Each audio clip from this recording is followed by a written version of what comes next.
उद्धव ठाकरे यांच्या सांगितलं आता सदाभाऊनी सांगितलं.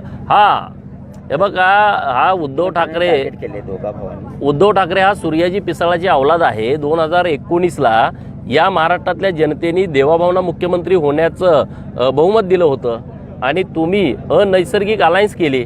काँग्रेस, राष्ट्रवादी आणि शिवसेना अशी कधी अलायन्स महाराष्ट्रामध्ये झाली होती का? हे सूर्याजी पिसाळाचं काम उद्धव ठाकरेंनी केलेलं आहे. देवाभाऊ या महाराष्ट्रातल्या गोरगरीब लोकांच्या गळ्यातील ताईत आहेत. या महाराष्ट्रातील उपेक्षित, वंचित, पीडित, प्रतारित, अपमानित लोक, 18 पगड जातीची लोक, 12 बलुतेदार, भटके विमुक्त, ओबीसी, मायनर ओबीसी, शेतकरी, कष्टकरी, आदिवासी आणि मागासवर्गीय यांचे हृदय सम्राट आहेत देवाभाऊ. आणि त्यामुळं उद्धव ठाकरे काय बोलला आणि कुठलं स्टेटमेंट केलं याला काडीचं महत्त्व नाही.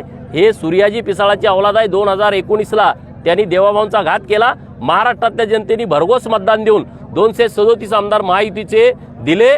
पुन्हा देवाभाऊ महाराष्ट्राच्या सत्तेमध्ये आले आणि पुन्हा काल आषाढी एकादशीची म्हणजे आजच पाटे आज पुन्हा एकदा देवाभाऊंच्या उपस्थितीमध्ये पांडुरंगानंच तो दिलेला आशीर्वाद आहे आणि पांडुरंगाची पूजा परत देवाभाऊंच्या उपस्थितीमध्ये आज त्यांच्या हाताने आज झालेली आहे.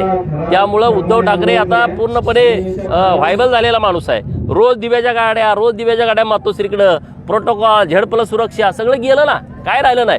कोणाची गाडी वाट बघत बसली, कोण येतंय का, कोण माझी वेळ घेतंय का. अरे येणार कोण आता, सगळे निघून गेले, कुणी येण्यासारखं नाही. आणि माणूस जेव्हा मानसिकदृष्ट्या खच्चीकरण होतो, जेव्हा तर तुम्ही मीडियामध्ये काम करता, रोज तुम्हाला माणसं पाहिजेत. तुम्हाला जर घरात ठेवलं आठवडाभर तर तुम्ही काय कराल सांगा ना.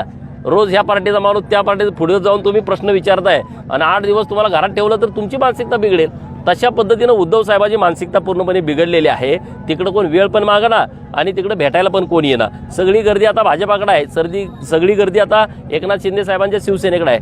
त्यामुळे आता त्यांचं वैफल्यग्रस्तपणातून केलेलं त्यांनी ते स्टेटमेंट आहे. राज ठाकरेमुळे त्यांना काय फायदा होईल का? आगे आगे देखो होता है क्या. अजून राजकारणात निवडणुका खूप पुढे आहेत.